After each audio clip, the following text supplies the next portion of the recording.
চারিপাশে কম বেশি সব জায়গাতে অনেক বেশি বৃষ্টি হচ্ছে, আর এই বৃষ্টির দিনে যদি খিচুড়ি না খাই তাহলে কি জমবে বলেন? আমার মতো কে কে আছেন খিচুড়ি লাভার? হাত তুলুন। এইভাবে রসুন দিয়ে কে কে রান্না করা অনেক বেশি পছন্দ করেন? মুরগির গোস্ত হোক বা গরুর গোস্ত হোক, সবভাবেই কিন্তু এই ছোট ছোট রসুনগুলো দিলে কিন্তু খাবারের স্বাদ আরো দ্বিগুণ বেড়ে যায়। গরম গরম ভাত দিয়ে হোক বা খিচুড়ি দিয়ে হোক, খেতে অনেক বেশি ভালো লাগে।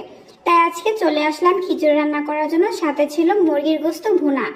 তো আমি তো এইভাবেই করে রান্না করি, আপনারা কিভাবে করেন অবশ্যই জানাবেন। সকাল থেকে অনেক বেশি বৃষ্টি হচ্ছিল, ভাবলাম কি রান্না করব। পরে আমার হাজবেন্ডকে কল দিলাম, মানে আপনাদের ভাইয়াকে কল দিলাম। সে বললো যে তুমি আজকে খিচুড়ি রান্না করো, আজকে বাহিরে অনেক বেশি বৃষ্টি হচ্ছে, খিচুড়ি খেতে খুবই মন চাচ্ছে, তো তুমি তাহলে তাড়াতাড়ি খিচুড়িটা রান্না করে ফেলো। তাহলে আমি ঝটপট খিচুড়িটা রান্না করতে চলে আসলাম। আর খিচুড়ি খেতে এত বেশি ভালো লাগে। আর এখানে একটা রান ছিল, আমার হাজবেন্ড আবার রান খায় না, আর রানটা আমারই খেতে হয়। একটা জিনিস কি জানেন, আমি যখন বিয়ের আগে বাসায় থাকতাম তখন আমার বাবা না আমার জন্য মুরগির রান খেত না, কখনোই দেখতাম না তাকে মাছের মাথা বা মুরগির রান খাওয়ার জন্য, সবসময় আমার জন্যই রেখে দিত। আর আমার যে ছোট বোন ছিল, সেও জানতো যে আমি মুরগির রানটা অনেক বেশি পছন্দ করি, তো এই জন্য সেও সবসময় সে খেত না, আমার জন্যই রেখে দিত।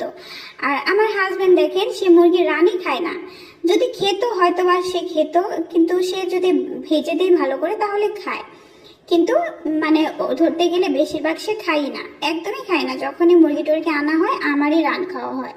তো দেখছেন মানে কেমন ভাগ্য আমার, তাই না? বাপের বাড়িতেও রান খেতে পারছি, এখন স্বামীর বাড়িতে এসেও স্বামী খায় না আর আমি মানে রান খেতে পারি, এরকম একটা বিষয়।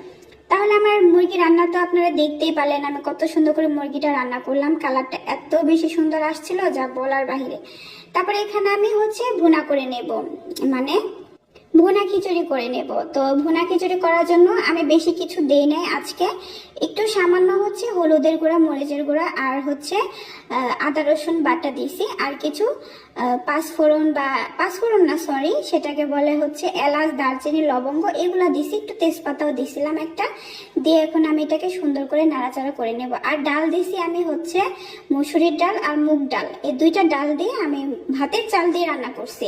মানে ভাতে মনে হচ্ছে যে পোলার চাল এরকমটা মনে হচ্ছে, কিন্তু না, এটা হচ্ছে ভাতের চাল।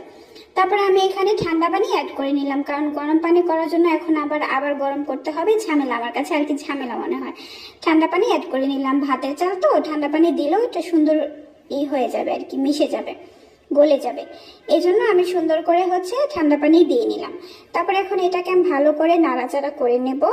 আর সবসময় খেয়াল রাখবেন, এরপরে যে কি ফাইনাল লুকটা আসবে আমার না সেটা ভিডিও করতেই মনে নাই, রান্নাটা হওয়ার সাথে সাথে আপনাদের ভাইয়া চলে আসছে, পরে ভাত খেতে চলে গেছে।